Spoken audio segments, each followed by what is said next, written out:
నమస్తే, welcome to Saaho TV news. ముందుగా headlines. ఎడారి దేశంలో భారీ వాన, జలమయమైన దుబాయ్ ఎయిర్పోర్ట్.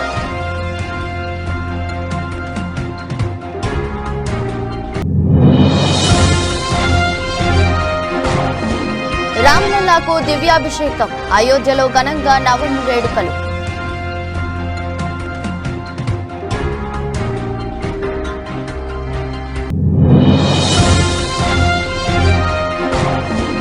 మోదీ మళ్లీ అధికారంలోకి వస్తే దేశం 200 ఏళ్ల వెనక్కి వెళ్తుంది, సీఎం స్టాలిన్.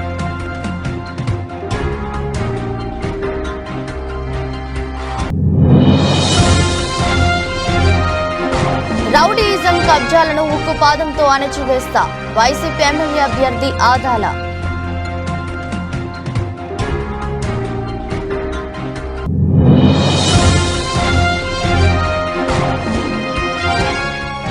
గోల్డ్ మారథాన్ తొలిసారి తులం ధర 74,000 పైకి.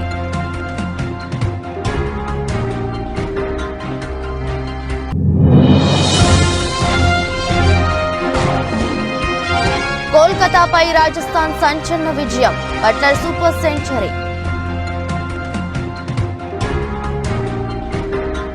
ఎడారి దేశమైన దుబాయ్లో మంగళవారం భారీ వర్షాలు కురిశాయి. దీంతో వరదలు పోటెత్తాయి. నిత్యం ఎంతో రద్దీగా ఉండే నగరాన్ని భారీ వర్షాలు ముంచెత్తాయి. వర్షాలకు దుబాయ్ అంతర్జాతీయ విమానాశ్రయం ప్రపంచంలోనే అత్యంత రద్దీగా ఉండే విమానాశ్రయంలో రాకపోకలు తీవ్రంగా ప్రభావితమవుతున్నాయి. ఎప్పుడు ఎండలు, అధిక ఉష్ణోగ్రతతో అల్లాడే దుబాయ్లో ఒక్కసారిగా భారీ వర్షాలు వరదలతో అల్లాడిపోయింది. ఇక్కడ ఏడాదిలో నమోదయ్యే వర్షపాతం 24 గంటల్లోనే కురిసింది. గత 75 ఏళ్లలో ఎన్నడూ లేని విధంగా మంగళవారం జడివాన కురిసింది. దీంతో రోడ్లన్నీ జలమయమయ్యాయి. ప్రపంచ వ్యాప్తంగా అత్యధికంగా రద్దీ ఉండే విమానాశ్రయాల్లో ఒకటైన దుబాయ్ విమానాశ్రయం వర్షాలతో అనేక విమానాలు మళ్లించాల్సి వచ్చింది. దుబాయ్ ఎయిర్పోర్టులో సాధారణంగా సాయంత్రం 100 విమానాలు తిరుగుతాయి. వాతావరణ మార్పుల కారణంగా విమానాలన్నింటినీ మళ్లించారు. అయోధ్యలో శ్రీరామనవమి వేడుకలు ఘనంగా సాగుతున్నాయి. అయోధ్యలో నూతనంగా నిర్మించిన రామ మందిరంలో బాలరాముడి ప్రాణ ప్రతిష్ఠ తర్వాత తొలి శ్రీరామనవమి కావడంతో వేడుకలను ఆలయ అధికారులు ఘనంగా నిర్వహిస్తున్నారు. ఇందులో భాగంగా ఉదయం 3:30 బ్రహ్మముహూర్తంలో స్వామివారిని మేల్కొల్పారు. మంగళహారతి, దివ్యాభిషేకం నిర్వహించి ప్రత్యేక పూజలు చేశారు. అనంతరం భక్తులకు స్వామివారి దర్శన భాగ్యం కల్పిస్తున్నారు. ఇవాళ నవమి సందర్భంగా రాత్రి 11 గంటల వరకు రామ్లల్లా దర్శనాలు కొనసాగనున్నాయి. మరోవైపు ఈరోజు మధ్యాహ్నం 12:16 సూర్యకిరణాలు బాలరాముడి నుదుటన తిలకంగా 4 నుంచి 5 నిమిషాల వరకు కనిపించనున్నాయి. ఇవాళ ఉదయం పూజకు సంబంధించిన ఫోటోలను ఆలయ ట్రస్ట్ ఎక్స్ వేదికగా దేశ ప్రజలతో పంచుకున్నారు. ప్రధానమంత్రి నరేంద్ర మోదీపై తమిళనాడు ముఖ్యమంత్రి డీఎంకే అధినేత ఎంకే స్టాలిన్ తీవ్ర స్థాయిలో విమర్శలు గుప్పించారు. కేంద్రంలో ప్రధాని మోదీ మళ్లీ అధికారంలోకి వస్తే దేశం 200 ఏళ్లు వెనక్కి వెళ్తుందని వ్యాఖ్యానించారు. లోక్సభ ఎన్నికల ప్రచారంలో భాగంగా డీఎంకే అభ్యర్థి టీఆర్ బాలుకు మద్దతుగా శ్రీ పెరంబుదూరులో జరిగిన ర్యాలీలో సీఎం పాల్గొని ప్రసంగించారు. కేంద్రంలో ప్రధాని మోదీ మళ్లీ అధికారంలోకి వస్తే దేశం 200 ఏళ్లు వెనక్కి వెళ్లిపోతుంది, చరిత్ర తిరగరాస్తుంది. అదేవిధంగా సైన్స్ కూడా వెనక్కి వెళుతుంది. అప్పుడు మూఢనమ్మకాలతో కూడిన కథలకు ప్రాధాన్యత ఏర్పడుతుంది. డాక్టర్ బిఆర్ అంబేద్కర్ రాజ్యాంగం ఆర్ఎస్ఎస్ నియమాలతో నిండిపోతుంది. అలా జరగకూడదంటే దీనికి వ్యతిరేకంగా ఓటు వేయడం ఒకటే ఆయుధమని వ్యాఖ్యానించారు. నెల్లూరు రూరల్ నియోజకవర్గంలో శాశ్వతంగా రౌడీయిజం కబ్జాలు లేకుండా ఉక్కుపాదంతో అణచివేస్తానని నెల్లూరు రూరల్ ఎమ్మెల్యే అభ్యర్థి ఆదాల ప్రభాకర్ రెడ్డి స్పష్టం చేశారు. నెల్లూరు రూరల్ నియోజకవర్గ ఇన్ఛార్జిగా బాధ్యతలు తీసుకున్న సంవత్సర కాలంలో ఎక్కడా కూడా రౌడీయిజం, కబ్జాలు, ఆక్రమణలు, వివాదాలు, దౌర్జన్యాలు లేకుండా ప్రజలు కోరుకునే శాంతియుతమైన ప్రశాంత వాతావరణంలో సుపరిపాలన అందించానని రూరల్ ఎమ్మెల్యే అభ్యర్థి ఆదాల ప్రభాకర్ రెడ్డి చెప్పారు. నా హృదయపూర్వక నమస్కారాలు తెలియజేసుకుంటూ, నేను సంవత్సరం క్రితం ఈ రూరల్ నియోజకవర్గ బాధ్యతలు చేపట్టిన తర్వాత ఈ ప్రాంత అభివృద్ధికి రూరల్ నియోజకవర్గంలో ప్రతి డివిజన్లో, ప్రతి పల్లెటూరులో కూడా నా శాయశక్తుల కృషి చేసి వీలైనంత ఎక్కువ నిధులు తీసుకొచ్చి దగ్గర 150 కోట్ల రూపాయలతో పనులు చేయడం జరిగింది. ఒక పక్క మన వైఎస్ జగన్మోహన్ రెడ్డి గారు సంక్షేమ కార్యక్రమాల్లో ఎక్కడా కూడా ఇబ్బంది జరగకుండా ప్రతి పేద మధ్యతరగతి కుటుంబానికి ఆర్థికంగా మల్కాజ్గిరి పార్లమెంట్ పరిధిలోని సికింద్రాబాద్ కంటోన్మెంట్ నియోజకవర్గం తిరుమలగిరిలోని ఆల్ సెయింట్స్ చర్చ్ ఇన్స్టిట్యూట్లో జరిగిన all Malkajgiri cantonment pastors and leaders fellowship కార్యక్రమంలో భాగంగా పాల్గొని ప్రత్యేక ప్రార్థనలు చేసిన మల్కాజ్గిరి పార్లమెంట్ పీఆర్ఎస్ అభ్యర్థి రాగిడి లక్ష్మారెడ్డి. ఈ సందర్భంగా బిషప్, పాస్టర్స్ ఎన్నికల్లో విజయం సాధించాలని ప్రార్థనలు చేశారు. ఆ తర్వాత క్రైస్తవ సోదర సోదరీమణులు అందరికీ వందనాలు తెలిపారు. క్రైస్తవ సోదరులు ఏదైనా మాట ఇస్తే కమిట్మెంట్తో ఉంటారని, లోకానికి యేసుక్రీస్తు ప్రేమను, జాలి, కరుణను పంచారు. క్రిస్టియన్లు అదే మార్గంలో నడుస్తూ ఎన్నో సేవా కార్యక్రమాలు చేస్తుంటారని అన్నారు. 75 సంవత్సరాల క్రితమే మా నాన్న ప్రభురెడ్డి అని పేరు పెట్టారని గుర్తు చేశారు. కాబట్టి చిన్ననాటి నుంచి వారితో నాకు సాన్నిహిత్యం ఉంది అని అన్నారు. క్రిస్టియన్ల సమస్యల మీద పార్లమెంట్ కోట్లాడతా అని హామీ ఇచ్చారు. ముందుకెళ్తున్న ఘనత ఆయనది. అదేవిధంగా ఎంతో రాజకీయ చతురత, ఒక ప్రాబ్లంని అర్థం చేసుకొని ఏ విధంగా సాల్వ్ చేయాలనే చతురత కలిగిన వ్యక్తి. మనకు కంటోన్మెంట్లో అనేక సమస్యలు, మనం ఇలా డిఫెన్స్ వాళ్ళతోటి ఎన్ని సమస్యలు, రోడ్ క్లోజర్ విషయాలే, అది కాకుండా రైల్వే లైన్లతోటి ప్రతి ఒక్క దగ్గర మనకి ఇలా కేంద్ర ప్రభుత్వ సంస్థలతోటి అనేక విషయాలపైన మనకి ఇబ్బందులు ఉంటాయి. కాబట్టి మన గురించి తెలిసిన వ్యక్తి, మన సమస్యల పట్ల పూర్తి అవగాహన కలిగిన వ్యక్తిని మనం ఎన్నుకుంటే తప్పకుండా మనకు కూడా అక్కడ సమస్యలు పరిష్కారం అయ్యే దిశగా మనం కూడా వెళ్ళొచ్చు. అన్నను ఒక ప్రశ్న అడగాలనుకుంటున్నాను క్రైస్తవ సమాజం ఎదుట. అన్న, మా తరఫున పార్లమెంట్లో గలం విప్పుతారన్న, మా సమస్యలు పార్లమెంట్లో ఎత్తి మాట్లాడతారని మా సభాపక్షంగా ప్రమాణం చేయండి.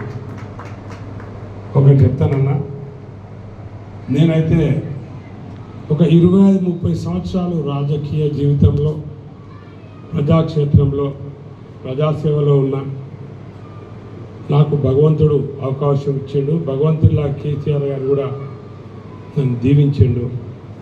తప్పకుండా నాకు తెలుసు, ఇంతకుముందు గ్రేవ్ యార్డ్స్ గురించి మాట్లాడిండ్రు, ఇంకా చాలా విషయాలు, కానీ అందరూ బోర్ అవుతారని చెప్పి తొందరగా క్లోజ్ చేసిన. అన్న, ఒకటైతే మాట ఇస్తున్నా, ఈ ఏరియాలో గ్రేవ్ యార్డ్సే కాకుండా మరి చిన్న బీఆర్ఎస్ ప్రభుత్వంను గద్దెదింపినం, కవితను జైలుకు పంపాం, ఆమె బతుకమ్మ జైలులో ఆడుతుందని Munugode MLA Congress party Bhuvanagiri parliament నియోజకవర్గ ఇన్ఛార్జి కోమటిరెడ్డి రాజగోపాల్ రెడ్డి అన్నారు. ఎక్కువ మాట్లాడితే జగదీష్ రెడ్డిని రోడ్డుపై తిరగనీయమని, జగదీష్ రెడ్డిని కూడా జైలుకు పంపిస్తామని ఆయన స్పష్టం చేశారు. యాదాద్రి భువనగిరి జిల్లా భువనగిరి పట్టణంలో నిర్వహించిన కాంగ్రెస్ పార్టీ భువనగిరి పార్లమెంట్ నియోజకవర్గ ముఖ్య కార్యకర్తల విస్తృత స్థాయి సమావేశంలో కోమటిరెడ్డి రాజగోపాల్ రెడ్డి పాల్గొన్నారు.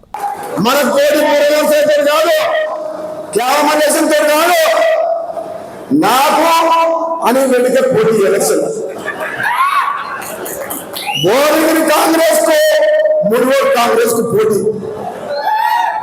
మరి మీరు ఇద్దరు ఏం మెజార్టీస్తారో ఇప్పుడు చూస్తారు. 1,00,000 మెజార్టీతో గెలిపారే. మొత్తం 1,00,000 కాదు. భువనగిరి నియోజకవర్గంలో పార్లమెంట్ అభ్యర్థికి ఇక్కడ ఒక్క దగ్గర 1,00,000 ఓట్ల మెజార్టీ తీసుకురావాలి. మా మునుగోడు వాళ్ళకు కూడా అదే పెడుతున్నా, ఛాలెంజ్ పెడుతున్నా, మేము పెడుతున్నాం. మీకైతే ఈజీ. ఇంకా రాజశేఖర రెడ్డి చేతులు ఎత్తేసింది కనబడుతుందా? మధ్యలో లేదు, మధ్యలో కాంగ్రెస్ లోకి వస్తే టికెట్ ఇస్తే కాంగ్రెస్ లోకి వస్తున్నాడు. పోయి సేవలకి టికెట్ ఇవ్వమని చెప్పి వస్తే పార్టీలోకి వస్తే తీసుకుంటాం, కానీ ఎవరు వచ్చినా కాంగ్రెస్ పార్టీ తీసుకుంటాం, కానీ టికెట్ మాత్రం ఇవ్వం. ఎన్నో ఏళ్ళ నుంచి కష్టపడుతున్న సోదరుడు యూత్ కాంగ్రెస్ ఎన్ఎస్ఏ నుంచి 20 ఏళ్ళలో కష్టపడుతున్న సోదరునికి వచ్చింది టికెట్. అందరూ అనుకున్నారు పేపర్లలో చూసి కోమటిరెడ్డి లక్ష్మి రాజగోపాల్ రెడ్డి భార్య టికెట్ పట్టుబడుతున్నా అని చెప్పి. తప్పది. మీరు టికెట్ కూడా అప్లై చేసావా? కోమటిరెడ్డి లక్ష్మి, రాజగోపాల్ రెడ్డి కోమటిరెడ్డి లక్ష్మి నుంచి టికెట్ కూడా అప్లై చేయలేదు. గతంలో నేను మా సోదరుడు వెంకటరెడ్డి చేసిన సేవలను దృష్టిలో పెట్టుకొని భువనగిరి పార్లమెంట్ ప్రజలలో చర్చ వచ్చింది. కోమటిరెడ్డి కుటుంబం అయితే బాగుంటుందని చెప్పి అది కాంగ్రెస్ పార్టీ అధిష్టానం చర్చించింది. మొదటి నుంచి కూడా సోదరుడే రైతుగా ఉన్నాడు చామలపల్లి కుమార్ రెడ్డి. చాలా మంది నా దగ్గర టికెట్ దాకా వచ్చిండ్రు, అడిగిండ్రు మీరైతే బాగుంటుంది, మీరు వస్తారా మీ మిసెస్ వస్తా అంటే నేను లేవని చెప్పిన పోటీలో. కానీ చర్చ జరిగింది, పేపర్లో వచ్చింది వాస్తవం, ప్రజలు ఓడుకున్న మాట వాస్తవం, సర్వే చేస్తే వచ్చింది మాత్రం. కానీ నేను మాత్రం ఏం చెప్పినంటే నాకు 20 ఏళ్ళ నుంచి పరిచయం. 2009 నేను ఎంపీగా వచ్చినప్పుడు ఆనాడే యూత్ కాంగ్రెస్ టికెట్ అడిగింది చామల కిరణ్ కుమార్ రెడ్డి. అప్పటి నుంచి కష్టపడుతున్నాం. ఈ రోజు అధిష్టానం బాబు ముఖ్యమంత్రి వైఎస్ జగన్మోహన్ రెడ్డికి ప్రజల్లో వస్తున్న ప్రజాదరణ చూసి ఓర్వలేక భౌతిక దాడులకు పాల్పడుతున్నారని వైఎస్ఆర్సీపీ భీమిలి నియోజకవర్గం ఎమ్మెల్యే అభ్యర్థి అవంతి శ్రీనివాస్ అన్నారు. ఆదివారం ఉదయం అవంతి నివాసంలో భీమిలి నియోజకవర్గం నుంచి పెద్ద ఎత్తున ప్రతిపక్ష పార్టీలకు సంబంధించిన కార్యకర్తలు అవంతి సమక్షంలో పార్టీలో చేరారు. అవంతి శ్రీనివాస్ మీడియాతో మాట్లాడుతూ ముఖ్యమంత్రిపై దాడికి పాల్పడ్డ వారిని కఠినంగా శిక్షించాలన్నారు. రాజకీయాల్లో ఏమైనా ఉంటే తమ వాదన ద్వారా ప్రజల మనసులు గెలుచుకోవాలని, భౌతిక దాడులు తగవని హితవు పలికారు. ఆయన త్వరగా కోలుకొని ప్రజల మద్దతుతో మళ్లీ ముఖ్యమంత్రి అవుతారని తెలిపారు.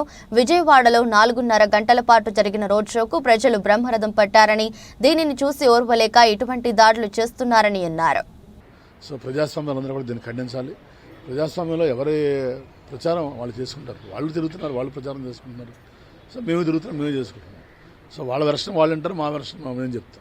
అల్టిమేట్గా ప్రజలు నిర్ణయిస్తారు. ప్రజా తీర్పును మనందరం కూడా గౌరవించాలి. అంతేగాని ఈ రకంగా దుర్మార్గపు చర్య, పాశవిక చర్యలు చేసి, దాడులు చేసి, మానసిక స్థైర్యాన్ని దెబ్బ కొట్టాలి, ఈ యాత్రను అడ్డుకోవాలి అనుకునే విధంగా వాళ్ళు చేయడం చాలా దుర్మార్గం. తాత్కాలికంగా వాళ్ళు ఆనందం పొందగలరు, కానీ తప్పనిసరిగా భగవంతుడు ఉంటాడు, వాళ్ళు శిక్షిస్తాడు. అది ఎవరే చేస్తున్నా కానీ దాన్ని ఖండించాలి.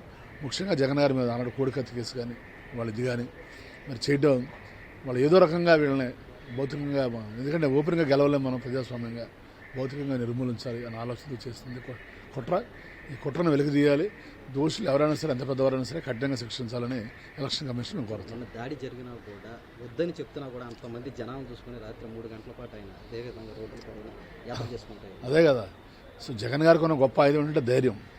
సో ప్రపంచంలో ధైర్యవంతుని ఎవరు ఏం చేయలేరు. సో ధైర్య సాహసే లక్ష్మి అంటారు ఆయన. అత్యంత ధైర్యవంతుడు ఆయన. దేనికి ఎలాంటి వాటికి చిన్న చిన్న వాటికి చెల్లించే వ్యక్తి కాదు ఆయన. కాబట్టి పోరాడే వ్యక్తి, పోరాట యోధుడు ఆయన. జీవితంలో ఎన్నో పోరాటాలు చేసి అతి చిన్న వయసులో ఈ స్థాయికి వచ్చిన వ్యక్తి ఆయన. కాబట్టి తప్పనిసరిగా ఆయన వెనకమాల మేమంతా కూడా జగనన్న సైన్యం ఉన్నాం. కోట్లాది మంది ఉన్నారు జగనన్న సైన్యం, రాష్ట్ర వ్యాప్తంగా కాదు, ప్రపంచవ్యాప్తంగా కూడా ఉన్నారు. కాబట్టి చూస్తూ ఊరుకోరు. ఏఎస్పేట మండలంలోని గంపర్లపాడు, వేల్పులగుంట, అక్బరాబాద్ గ్రామాలలో ఎన్నికల ప్రచార కార్యక్రమంలో పాల్గొన్న మాజీ మంత్రివర్యులు, తెలుగుదేశం పార్టీ ఆత్మకూరు నియోజకవర్గ ఎమ్మెల్యే అభ్యర్థి శ్రీ ఆనం రామనారాయణ రెడ్డి ప్రచారం నిర్వహించారు. ఈ ప్రచారంలో తెలుగుదేశం పార్టీ ఎమ్మెల్యే అభ్యర్థి ఆనం రామనారాయణ రెడ్డి మాట్లాడుతూ, నేను గుంపర్లపాడుకి ప్రచారంలో భాగంగా మీ ఆశీస్సులు అందుకోవడానికి మీ ముందుకు రావడం జరిగింది. మీరు ఇంత పెద్ద ఎత్తున నాకు స్వాగతం పలికి ఆదరిస్తున్నందుకు, అభిమానిస్తున్నందుకు పేరు పేరున ధన్యవాదాలు తెలియజేస్తున్నానని అన్నారు. 2 ఓట్లు ఇవ్వడం జరుగుతుంది. 2 ఓట్లు కూడా సైకిల్ గుర్తుకి. ఒకటి పార్లమెంట్ అభ్యర్థి శ్రీ వేమిరెడ్డి ప్రభాకర్ రెడ్డి గారు, రెండవది మీ ఎమ్మెల్యే అభ్యర్థిగా నేను. మేమిద్దరం పోటీలో ఉన్నాం. మరి వైఎస్ఆర్ కాంగ్రెస్ పార్టీలో 2 అభ్యర్థులు వాళ్ళు కూడా ఉన్నారు. ఒకరు జైలుకు వెళ్ళి 16 మాసాలు జైల్లో ఉండి, జైలు బెయిల్ మీద బయటకు వచ్చి మద్యాన్ని తయారు చేసే కంపెనీలు పెట్టుకుని డబ్బు దోచుకుని ఇవాళ ఎన్నికల్లో వైఎస్ఆర్సీపీ ప్రభుత్వం తరఫున పార్లమెంట్ అభ్యర్థిగా ఆయన కూడా మీ తోడు ఉన్నారు. ఇవాళ మీరు ఆలోచన చేయాల్సింది, అధికారం లేకుండానే అనేక గ్రామాల్లో మినరల్ వాటర్ ప్లాంట్లు పెట్టి పరిశుభ్రమైన త్రాగునీరు ఇవ్వాలన్న వేమిరెడ్డి ప్రభాకర్ రెడ్డి తెలుగుదేశం అభ్యర్థి ఇవాళ మద్యం కంపెనీలు పెట్టుకుని గతంలోని వేల కోట్ల రూపాయల దోపిడీకి గురై ఏటూగా జైల్లో గడిపి ఆయన ఈనాడు మళ్ళీ మద్యం వ్యాపారం సాగిస్తూ విషపూరితమైన మద్యాన్ని మనకు అమ్ముతూ ఈరోజు ఆ పార్టీ తరఫున ఎంపీ అభ్యర్థిగా పోటీలో ఉన్నాడు. అదేవిధంగా ఎమ్మెల్యే అభ్యర్థిగా పోటీలో ఉన్న వ్యక్తి ఇప్పటికే అనేక క్రిమినల్ కేసుల్లో ముద్దాయి. ఆయనేమి మనకు కనపడినంత సౌమ్యుడు కాదు. అనేక క్రిమినల్ కేసులు ఆయన మీద ఉన్నాయి. రోడ్డు వేయకుండానే వేసినట్టు ప్రజాధనాన్ని దోచుకుంటే ఆయన మీద కేంద్ర ప్రభుత్వం, రాష్ట్ర ప్రభుత్వం కేసులు పెట్టింది. ఇవాళ ఆయన ఒకవైపు, నీరిచ్చిన వేమిరెడ్డి ప్రభాకర్ రెడ్డి, త్రాగునీరిచ్చిన వేమిరెడ్డి ప్రభాకర్ రెడ్డి ఒకవైపు ఉంటే, మద్యాన్ని అమ్ముతూ మద్యంతో ప్రాణాలను దోచుకుంటున్నటువంటి వ్యక్తి విజయసాయిరెడ్డి మరొక వైపు. నాగర్ కర్నూలు జిల్లా కొల్లాపూర్ పురపాలక చైర్పర్సన్ రఘుప్రోలు విజయలక్ష్మిపై అవిశ్వాసం నెగ్గింది. అవిశ్వాస తీర్మానానికి ఎమ్మెల్సీ కుంచుకుల్లా దామోదర్ రెడ్డితో పాటు 15 మంది కాంగ్రెస్ పార్టీ కౌన్సిలర్లు మద్దతు తెలిపారు. వీరంతా మున్సిపల్ చైర్పర్సన్ రఘుప్రోలు విజయలక్ష్మికి వ్యతిరేకంగా ఓటు వేశారు. బల పరీక్షకు మున్సిపల్ చైర్పర్సన్ రఘుప్రోల విజయలక్ష్మితో పాటు 4 బీఆర్ఎస్ కౌన్సిలర్లు హాజరు కాలేదు. ఈ సందర్భంగా కాంగ్రెస్ పార్టీ కౌన్సిలర్లు మాట్లాడుతూ మున్సిపల్ చైర్పర్సన్ రఘుప్రోలు విజయలక్ష్మిని అవినీతికి పాల్పడ్డారని ఎన్నోసార్లు ప్రశ్నించడం జరిగిందని, త్వరలోనే ఆమె జరిపిన అవినీతిపై పూర్తి స్థాయిలో విచారణ చేపడతామని పేర్కొన్నారు. భవిష్యత్తులో మంత్రి జూపల్లి కృష్ణారావు సహకారంతో మరింత అభివృద్ధి చేపడతామని అన్నారు. త్వరలో కాంగ్రెస్ పార్టీ తరపున కొత్త చైర్మన్ ఎన్నుకోవడం జరుగుతుందని తెలిపారు. డాబా గార్డెన్లోని ప్రెస్ క్లబ్ నందు జరిగిన విలేకరుల సమావేశంలో సతీ సమేతంగా మాట్లాడారు. పెందుర్తిలో తాను స్థానికుడిని అని, ఏ పార్టీతో సంబంధం లేకుండా ప్రజలను సేవ చేసే దృక్పథంతో తాను ఇండిపెండెంట్ గా పోటీ చేస్తున్నానని, గత 20 సంవత్సరాలుగా పెందుర్తి నియోజకవర్గం ప్రజలకు సహాయ సహకారాలు అందించడంతో పాటు ఎన్నో సేవా కార్యక్రమాలు చేశానని వివరించారు. ఈ నెల 19వ తారీఖున నామినేషన్ వేసి పెందుర్తి ఎమ్మెల్యే అనే నినాదంతో ప్రచారంలో దూసుకు వెళ్తానన్నారు. నియోజకవర్గ ప్రజలు తనను ఆశీర్వదించి గెలిపించాలని ప్రాధేయపడ్డారు. ఇంటింటికి వెళ్ళి స్వతంత్ర అభ్యర్థిగా పోటీ చేస్తున్నారు గుంటూరు నరసింహరావు గారు, మీ అన్నదమ్ముడు, మీ అబ్బాయి అనే విధంగా ప్రతి ఇంటింటికి వెళ్ళి బొట్టు పెట్టే కార్యక్రమం జరుగుతూ ఉంది. ఒక పక్క ప్రతి గ్రామంలోనూ నాకు హితులు సన్నిహితులు, నాకు అన్ని విధాల కలిసి వచ్చిన వాళ్ళు గత 30 సంవత్సరాల్లో కూడా నేను చేస్తున్న సేవలు గుర్తించి, బాబు నువ్వు నిలబడితే మేము ఇంకో పార్టీకే ఓటు వేయం, ఇది మన పార్టీ, మీరు గెలాలి, ఇక్కడ మీరు మామూలుగా చారిటబుల్ ట్రస్ట్ ద్వారా చేస్తున్న సేవలు కానీ, హాస్పిటల్ పెట్టి సేవలు చేస్తున్నది కానీ మేము అన్నీ వినియోగించుకున్నాం. మిమ్మల్ని ఈసారి తప్పకుండా ఎవరు వచ్చినా సరే, ఎక్కడి నుంచి వచ్చినా మీకే ఓటేస్తాం అనే ఒక శపథం చేసి, మీరు మాకేమీ డబ్బులు ఇవ్వక్కర్లేదు, ప్రతి ఊరు వెళ్ళేప్పుడల్లా మేము మీకు అన్ని సాధన స్వాగతాలు మేము పలికి మా సొంత ఖర్చులతో మిమ్మల్ని గెలిపించుకునే స్థాయిని మేము తీసుకొస్తామని చెప్పి ఆనాటి దోనరావు సత్యనారాయణ గారికి ఏదైతే మాట్లాడారో అదే మాటలు నా చెవిలో వినిపించే కూడా. దయచేసి ఆ యొక్క కార్యక్రమాన్ని మేము ముందుకు పోతున్నాం. రేపు రానున్న రోజుల్లో కూడా అనేక కార్యక్రమాలు రూపొందించుకుంటున్నాం. మరి అదేవిధంగా మా మిస్సెస్ భారతి గారు కూడా 2 నిమిషాలు రేపు ప్రోగ్రాం 19వ తారీఖు ప్రోగ్రాం గురించి మాట్లాడతారు. మెదక్ జిల్లా చేగుంట మండలం కేంద్రంలో నేడు చేగుంట నర్సింగ్ మండలాల ముఖ్య కార్యకర్తల సమావేశం నిర్వహించడం జరిగింది. దుబ్బాక ఎమ్మెల్యే కొత్త ప్రభాకర్ రెడ్డి మాట్లాడుతూ, దుబ్బాక ప్రజలకు మాయమాటలు చెప్పి మోసం చేసిన రఘునందన్ రావు ఎంపీ ఎన్నికల్లో చిత్తుగా ఓడిపోవడం ఖాయమని, మెదక్ గడ్డ మీద గులాబీ జెండా రెపరెపలాడటం ఖాయమని దుబ్బాక ఎమ్మెల్యే కొత్త ప్రభాకర్ రెడ్డి అన్నారు. అభ్యర్థిని గెలిపించుకుంటే మనకు లాభం జరుగుతుంది కానీ నష్టం జరగదు. మాయ మాటలతోటో దొంగ మాటలతోటో ఓట్ల కోసం డబ్బాలు లేపించుకున్న అభ్యర్థి కాదు వెంకటరామరెడ్డి గారు. ఒక మంచి స్వభావి, మరి మంచి సర్వీస్ చేసే గుణం ఉన్నది. మరి అది మనకు 7 సంవత్సరాలు మన జిల్లాలో పనిచేసింది కాబట్టి మనందరికీ కూడా తెలుసు. ఇలా మల్లన్న సాగర్ కట్టిందంటే, కొండపోచమ్మ కట్టిందంటే, రంగనాయక సాగర్ కానీ అనంత సాగర్ కానీ ఇవన్నీ అభివృద్ధి చేసుకున్నామంటే మరి వెంకటరామరెడ్డి గారి పాత్ర చాలా కీలకమైనది. దయచేసి మరి సమయం ఎక్కువ లేదు కాబట్టి ఇంకా చాలా విషయాలు చెప్పేది ఉంటే మరి ఇప్పటికే కలిసి వాళ్ళ మంచి చెడు చూసుకొని వాళ్ళందరి సపోర్ట్తో ఇవాళ జిల్లాను దేశవ్యాప్తంగా ప్రఖ్యాతి చేయించిన అవకాశం నాకు నా సహోద్యోగులందరూ కూడా ఇచ్చారు. మరి వారందరి పరిచయాలు, కలెక్టర్ల పరిచయాలు, మరి అందరితో ప్రజా సమస్యలు అందరికన్నా మెరుగ్గా పని చేసే అవకాశం నాకు ఉంటుందని చెప్పి మీ అందరికీ సవినయంగా తెలియజేసుకుంటా ఉన్నా. మరి అదే మాదిరిగా ఢిల్లీలో కూడా మన ప్రాంత అవసరాలకు చకచక పనిచేసే అవకాశం, ఏ డిపార్ట్మెంట్లో ఏ స్కీమ్స్ ఉంటాయి, ఏ డిపార్ట్మెంట్ నుంచి మన నియోజకవర్గానికి ఏ ఫండ్స్ తెచ్చుకోగలుగుతాం, మరి ఏ విధంగా మనం తెచ్చుకో దానిలో నాకు అనుభవం ఉంది అని చెప్పి మీ అందరికీ కూడా సవినయంగా మనం చేస్తా ఉన్నాం.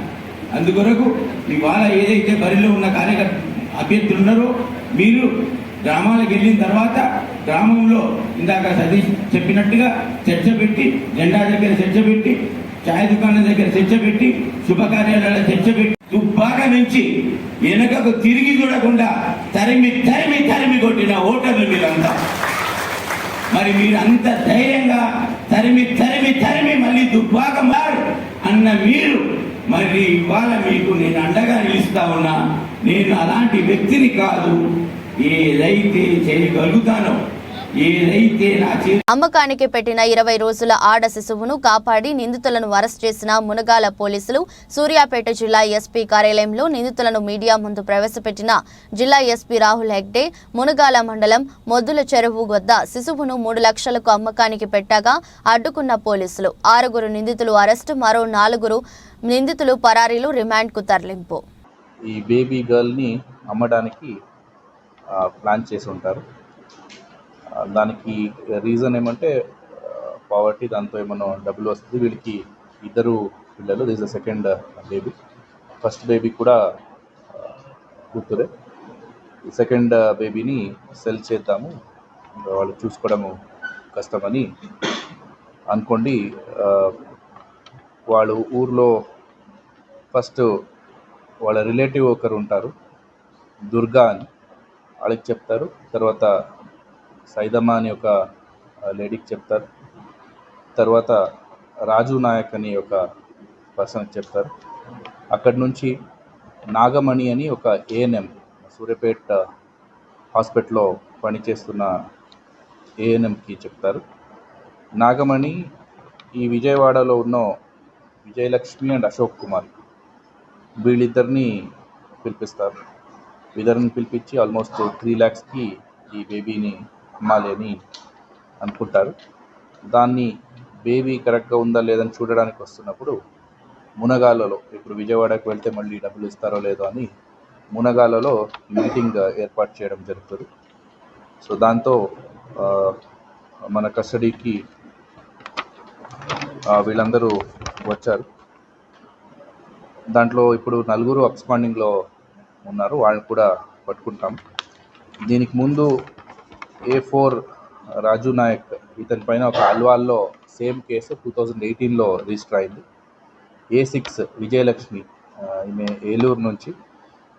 ఏలూరులో ఈమె మీద కూడా సిమిలర్ కేసు రిజిస్టర్ అయింది.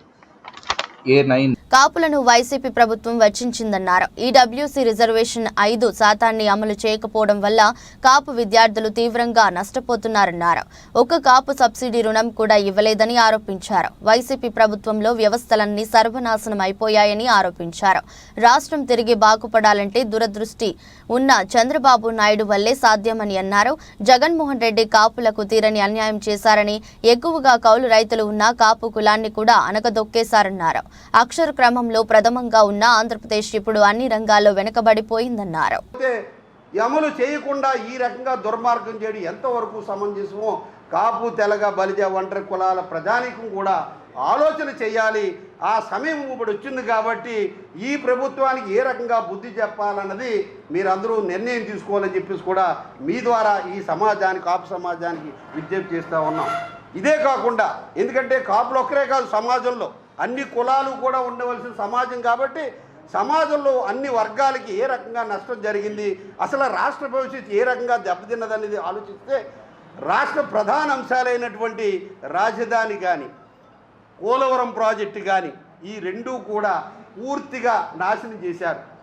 దాదాపు 2 లక్షల కోట్ల ఒప్పందాలతో ఆ రోజున రాజధాని ప్రధానమంత్రి మోడీ గారి చేతుల మీదుగా శంకుస్థాపన చేసినటువంటి రాజధానిని పూర్తిగా నిర్వీర్యం చేశారు. అభివృద్ధిని తొంగలో తొక్కేశారు. అక్కడ రాజధాని ప్రాంతం అంతా కూడా శ్మశానం చేశారు. 3 రాజధానులు అని చెప్పి 3 ముక్కల రాజధాని చేశారు. ఎక్కడా లేని విచిత్ర వైఖరి. ఇదే కాదు, ఇప్పుడు కొత్తగా మళ్ళీ హైదరాబాదు ఇంకో 10 సంవత్సరాలు గోల్డ్ మార్కెట్ రోజుకో రికార్డుతో షేక్ చేస్తుంది. మునుపెన్నడూ లేని విధంగా బంగారం ధరలు సరికొత్త స్థాయిలో కదలాడుతున్నాయి. మరి మంగళవారం పుత్తడి విలువ ఏకంగా 74,000 పైకి చేరింది. హైదరాబాద్లో 24 క్యారెట్ 10 గ్రాముల ఆల్ టైమ్ హైని తాకుతూ తొలిసారి 74,130గా నమోదైంది. సోమవారం ముగింపుతో చూస్తే ఒక్కరోజే 980 ఎగబాకింది. అంతకుముందు రోజు 600 ఎగబాకిన విషయం తెలిసిందే. ఇక ఢిల్లీలో ఈ పెరుగుదల 73,750గా ఉంది. పేరుకు తగ్గట్టే రాజస్థాన్ రాయల్స్ విక్టరీ కొట్టింది. కోల్కతా నిర్దేశించిన 224 పరుగుల ఛేదనలో ఒక దశలో గెలుపు కష్టమనుకున్న మ్యాచ్లో జోస్ బట్లర్ అసాధ్యాన్ని సుసాధ్యం చేసి రాజస్థాన్ కు అనూహ్య విజయాన్ని అందించాడు. ఛేదనలో 8 వికెట్లు కోల్పోయిన ఆ జట్టు ఆఖరి బంతికి విజయాన్ని అందుకుంది. ఐపీఎల్ చరిత్రలో భారీ లక్ష్యాన్ని విజయవంతంగా ఛేదించిన జట్టుగా రాజస్థాన్ రికార్డులోకి ఎక్కింది. టాస్ ఓడి మొదట బ్యాటింగ్ చేసిన కేకేఆర్ ఓపెనర్ సునీల్ సరైన శతకంతో ఆ జట్టు నిర్ణీత 20 ఓవర్లలో 6 వికెట్ల నష్టానికి 223 పరుగులు చేసింది. టాస్ ఓడి మొదటి బ్యాటింగ్ చేసిన కేకేఆర్ ఓపెనర్ సునీల్ నరైన్ శతకంతో ఆ జట్టు నిర్ణీత 20 ఓవర్లలో 6 వికెట్ల నష్టానికి 223 పరుగులు చేసింది. బ్యాట్తో సెంచరీ బాదిన నరైన్ బౌలింగ్లోనూ రాణించాడు. బట్లర్ కు ప్లేయర్ ఆఫ్ ది మ్యాచ్ గా అవార్డు దక్కింది. ఈ సీజన్లో రాజస్థాన్ కు ఇది 6వ విజయం కాగా కోల్కతాకు 2వ పరాభవం ఎదురైంది. వార్తలు ముగించే ముందు మరోసారి హెడ్లైన్స్. ఎడారి దేశంలో భారీ వాన, జలమయమైన దుబాయ్ ఎయిర్పోర్ట్.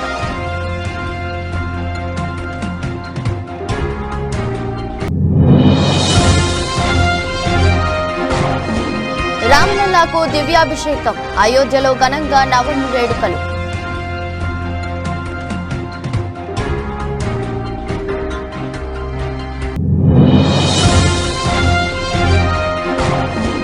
మోదీ మళ్లీ అధికారంలోకి వస్తే దేశం 200 ఏళ్ల వెనక్కి వెళ్తుంది, సీఎం స్టాలిన్.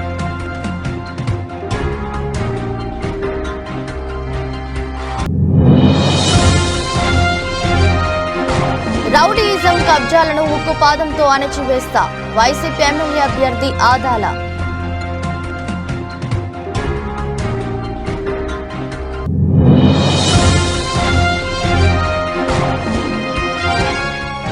గోల్డ్ మారథాన్ తొలిసారి తులం ధర 74,000 పైకి.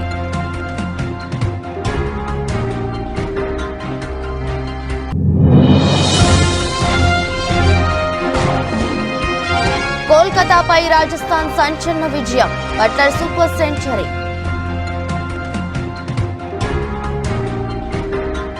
ఇది రోజు బులెటిన్. మరో బులెటిన్లో మళ్ళీ కలుద్దాం. అంతవరకు సెలవు, నమస్కారం.